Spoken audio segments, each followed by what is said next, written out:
So we're ready to move on to the next section here of notes, which is going to be pages 5 and 6 for our least squares regression line. And so we have to understand the variables that are going to come. Again, if we look at our formula sheet, it's actually written out there. So let's pull up that formula sheet real fast. We've got all these things. So now we're actually up in the formula sheet. And what we're looking for is here in descriptive statistics, we'll highlight this. So we're going to be operating with this as far as a prediction equation.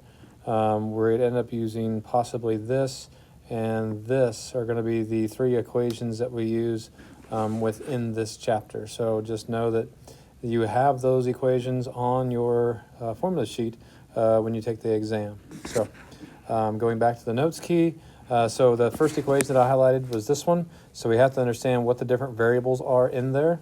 And the one that we're most worried about, oops, I definitely don't want a highlighter. The first variable is going to be y hat, which is going to be the predicted value. So it's no longer y equals mx plus b. This is a very similar formula. But when we got into statisticians used b for a slope, so that's why it's not mx plus b.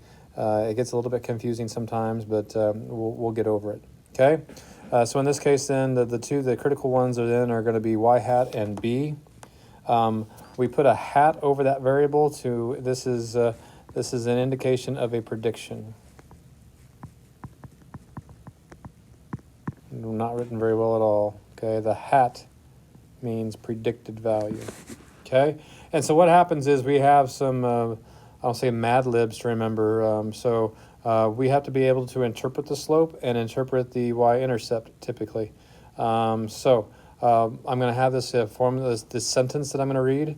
For every unit increase in x in context, we predict that the expected y value will go up or down by so many units. Okay.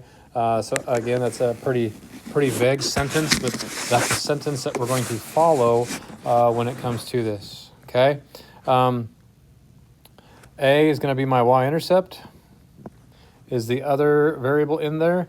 And again, if my x value were 0, then the predicted y value would be, I can't see me reading along there, but is going to be a. So that's going to be our points. And then it might pop up later. When we do a linear regression line, it is always going to go through x bar, y bar. So if I took all the x values and took a mean, and I took all the y values and took a mean, then x bar and y bar would be a point that lie on my equation line. Okay, so let's see how we're going to do this. Example 6, chicken sandwiches are often advertised as a healthy alternative to beef because of its lower in fat. Data from tests on 15 different sandwiches randomly selected from a website, Fast Food Nutrition, gave us the following fat versus calories scatter plot. Okay, so here we have, again, I thought it was in a marker mode.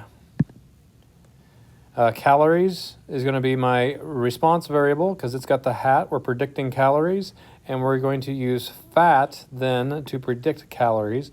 And what we have to be able to get out of this is how to then interpret the numbers that go with this and how to keep that in context. Okay, so we have a slope. The slope always comes in front of my explanatory variable, so my slope is going to be 21.22.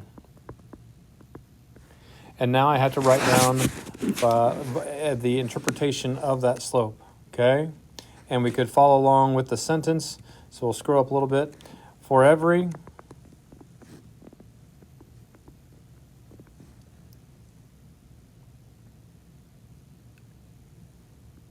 well, what's my unit here? I'm going to assume every gram of fat.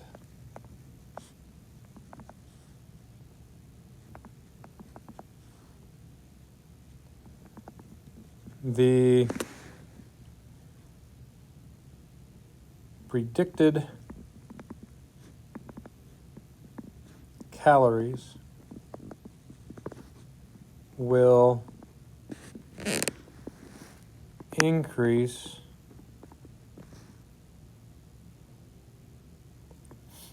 by about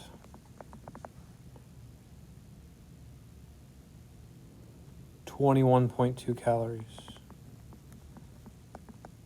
Okay, and I deviated from the Mad Lib. Again, it doesn't have to be exactly as that Mad Lib reads, okay, but we have to have gram of fat, we have to have predicted calories, we have to have increase, we have to have an amount. Okay, and actually we also have to have an about. We have to make it fuzzy. Okay, as far as if we just say we'll increase by 21.22, you're saying for every additional gram of fat, it will increase by 21.22, and it's kind of like a 21.22 on average. Okay, so that's another thing we could say at the end of this as far as on average. Okay, again, y-intercept, it's going to be 12.72. And this is going to say, again, when your x value is 0. So when the sandwich has 0,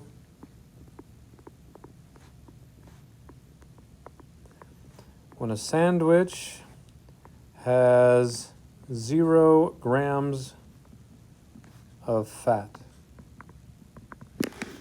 okay, besides being tasty, the predicted calories will be 12.72.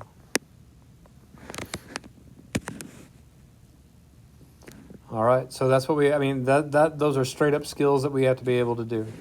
Okay, there was a question like this a couple of years ago. Predict the calories when the fat content is 32 milligrams. So again, these are prediction equations. So my equation, I'm going to write it down again, is calories hat is equal to 12.72 plus 21.22 times my fat. Okay, and so the question a couple of years ago was, actually I'll come back to that. Let's just go with this. So we got 12.72 plus 21.22 times 32. So all we're doing is substituting in my milligrams of fat. So did it say up here milligrams? So I don't know why, evidently, I should have done grams up above. I didn't realize it was supposed to be milligrams. And actually, this should be for every additional. I missed that. For every additional gram of fat. All right, so when we plug this in, we're going to get 691.76 calories.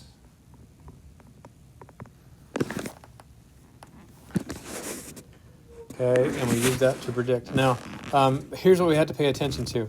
A couple of years ago on an AP exam, it was y hat is equal to 2 plus 3x. I mean, it was a very basic equation. And we found out when x is equal to 3. And I had a ton of people just go with 11, whatever it was. Well, the AP, again, we have to show work. So when we do this, when this answer needs context, it needs work, and it needs a solution. So in this case, context is calories. We had to have the work shown, and we had to have the 691. Okay, so just know that that's what we had. So if we come over here, we can see actually this is a pretty strong relationship. If I wasn't required to draw a line, but that makes it a neat little graph. I don't know why we didn't have to do much with that graph. Maybe we do on the next page. So, but that's where we are on page 5. So let's flip it over here to page 6 and see if there's what we have to add here. Okay. Sorry, I didn't get myself in order here. The ages and months and heights of 7 children are given. Determine our least squares regression line. Okay. So again, if we were to make a scatter plot with this, let's flip over to my calculator. We'll go into stat plot. Actually, it's plot number 1, so I am just going to hit zoom and 5. Those are a little bit different. So we can see, what if I do that? Okay, there's my stat. There is the scatter plot of that data. So we can see it is it's very, very linear. Okay, this is going to be very strong when we go to do that. Okay, it wants us to determine our best fit line. So we're going to go stat. We're going to go over to calculate, and now we're going to drop down to, and notice, and I can't point to anything, but we have linear regression number 3, which is ax plus b. We have linear regression 7, which is a plus bx. Either one's going to get you to the right answer. You just have to pay attention to what you choose. I'm always going to pick 7 because that's what we use in statistics. Okay, except I'm going to clear that out, and we're going to use L1 and L2.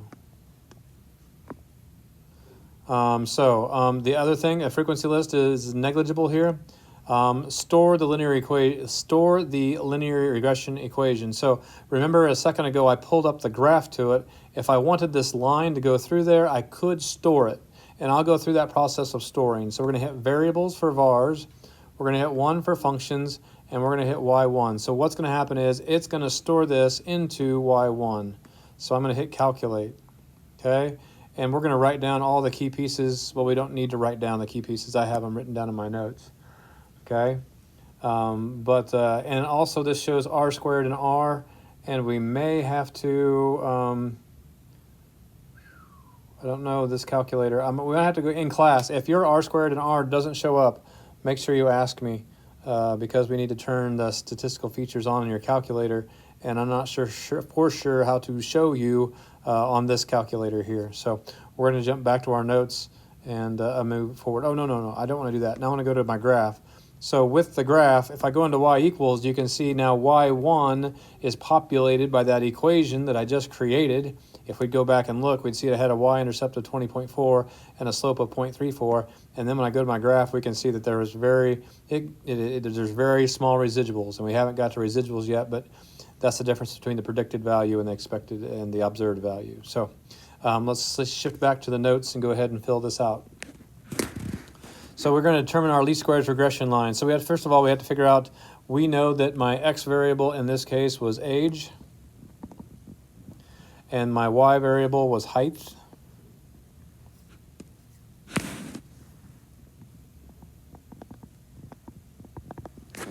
So just to have those out there, determine my least squares regression line. So my response variable was height.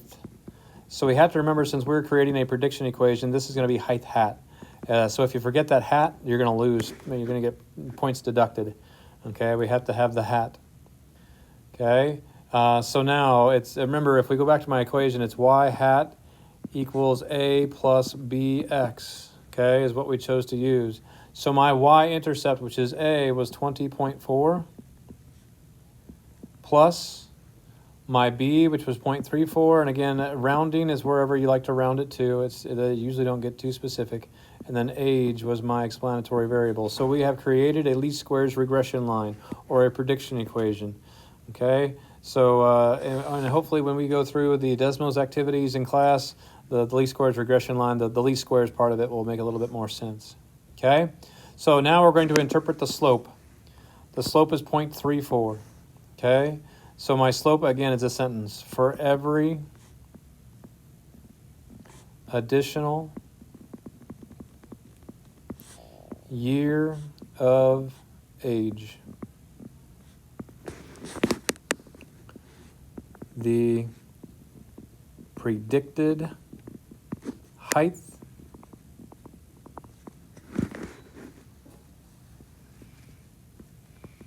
will increase by about 0.34 inches. Okay, so again, we have to have all of that fun stuff in there as far as when we write our sentence out. Okay, so we have to have year of age, predicted height. So again, highlighting, actually all of that's important. So we just need to model that. But remember, it has to be predicted height. We just can't say height. It has to be predicted height. Okay, my y-intercept in this case is 2.04. So, and again, sometimes your y-intercept makes sense. On the last one, we could have what do we have on the last one? Well, my last example was what? Already forgotten. We had the chicken sandwich. The chicken sandwich could have 0 grams of fat. That is in reality possible. Okay, and actually this one I guess is too. At the age of 0, when the age in months is 0, the predicted height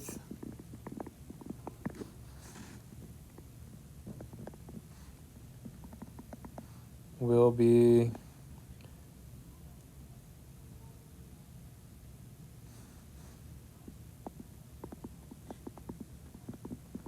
20.4 inches. So I realize now I wrote down the wrong one there, so it's not 2.04, it is 20.4.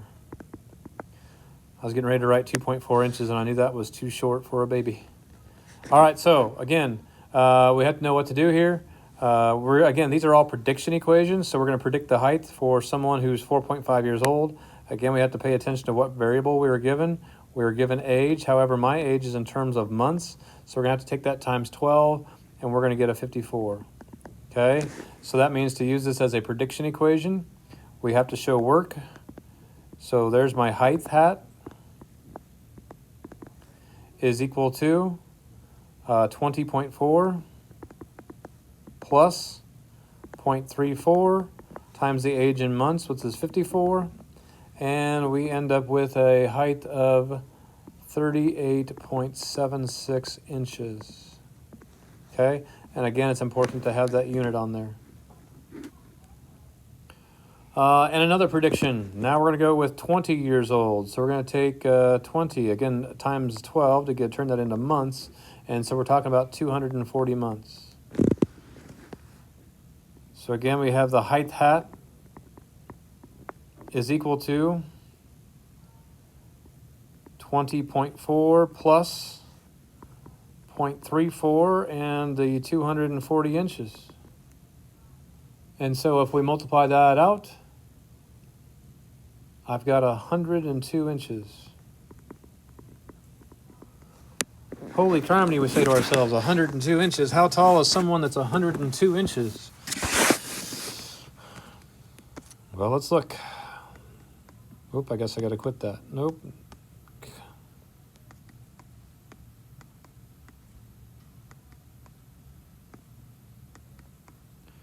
If I'd hit the right buttons, we'll get there much faster. Anyway, that is 8.5 feet tall. So this person is 8.5 feet tall.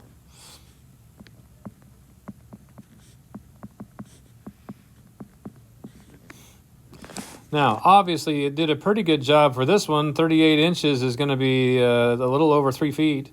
Okay, for someone who is 4.5 years old, which seems right, but when we got down to here, my 20-year-old, it's got my 20-year-old sitting at 8.5 feet tall. So what happens is we have to be very careful that we don't use something called extrapolation.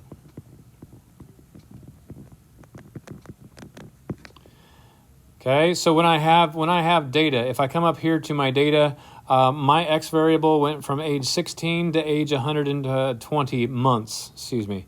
All right, months. So this was someone that was 10 years old, okay? If I can use this data to predict within that model, okay? When I went and I worked with that 20-year-old and I was out here at 240, 240 was well outside of my model, so that's where the extrapolation kicks in. As far as we're trying to use a model that is used, I have data for this range, but then I jump out here and try to use that. Okay, it is a growth model. We didn't plot that curve, but a growth curve looks like this, and then eventually we flatten out and we've reached our full potential. However, if I'm using the model is doing this, so that's why we ended up with a 20-year-old that was that tall. Okay, so that's what we have to be wary of when we do this. Okay, when we use extrapolation. Actually, we shouldn't extrapolate. Okay, it becomes something that's very, very dangerous to use. Okay, all right, we're going to call that good for this one.